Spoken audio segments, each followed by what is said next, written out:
ഇന്നത്തെ വീഡിയോയിൽ ഞാൻ പറയാൻ പോകുന്നത് പിങ്ക് സ്കങ്ക് ക്ലൗൺഫിഷിനെ പറ്റിയാണ്.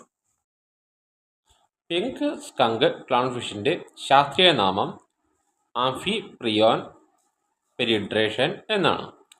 ഈ മത്സ്യത്തിൻ്റെ വാസസ്ഥലം ഇന്ത്യൻ പസഫിക് സമുദ്രത്തിലെ കോറൽ റീഫ് പ്രദേശങ്ങളിലാണ്. ഇന്ത്യൻ തീരങ്ങൾ, ബാലി, ഫിലിപ്പീൻസ് തുടങ്ങിയ പ്രദേശങ്ങളിലും ഇവയെ കാണാൻ സാധിക്കുന്നു. ഇവയുടെ ശരീരത്തിലുള്ള വെള്ള നിറം, ഇളം പിങ്ക് നിറം എന്നിവയിലൂടെയും മത്സ്യത്തിൻ്റെ നടുവിലൂടെയുള്ള വെളുത്ത നേരിയ വര ഇതൊക്കെ കൊണ്ടും ഈ മത്സ്യത്തെ പെട്ടെന്ന് തിരിച്ചറിയാൻ സാധിക്കുന്നു.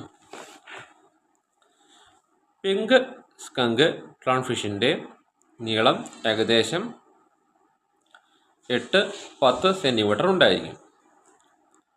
അനിമോണിനൊപ്പം ജീവിക്കുന്ന ക്ലൗൺഫിഷാണിത്. ചെറുകീടങ്ങൾ, പ്ലാങ്ക്ടൺ, പായൽ, അനിമോണിലേക്ക് വരുന്ന ഭക്ഷണത്തിൻ്റെ ശേഷിപ്പുകൾ എന്നിവയെല്ലാം ഈ മത്സ്യത്തിൻ്റെ ഭക്ഷണങ്ങളാണ്. ഇവയുടെ താമസം കടൽ അനിമോണിനോട് ചേർന്ന് രണ്ട് പക്ഷത്തിനും ഗുണകരമായ ബന്ധം നിലനിർത്തിക്കൊണ്ടാണ് ഈ മത്സ്യങ്ങളുടെ താമസം. ഇവ കൂട്ടമായി താമസിക്കുമ്പോൾ അങ്ങനെയുള്ള കൂട്ടത്തിൽ ഒരു ആധിപത്യ പെൺമീൻ ഉണ്ടായിരിക്കും.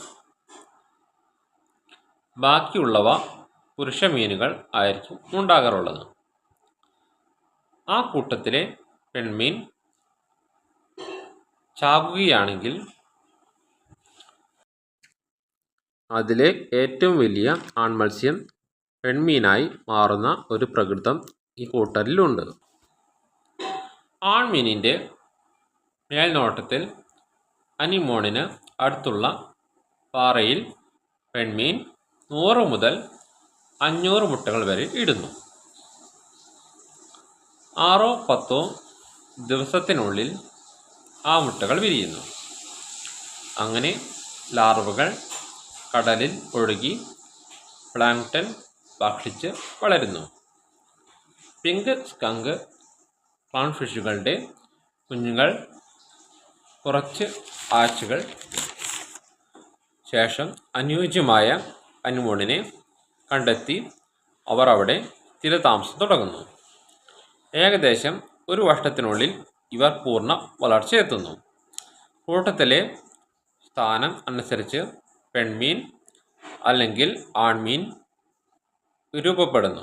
വീണ്ടും ഇപ്രകാരം പ്രജനനം നടത്തി ജീവിതചക്രം തുടരുകയാണ് ഈ മത്സ്യങ്ങളുടെ പതിവ്. സാധാരണ 5-10 വർഷം വരെ പിങ്ക് സ്കങ്ക് ക്ലൗൺഫിഷുകൾ ജീവിക്കാറുണ്ട്. ഇന്നത്തെ വീഡിയോ ഇവിടെ നിർത്തുന്നു.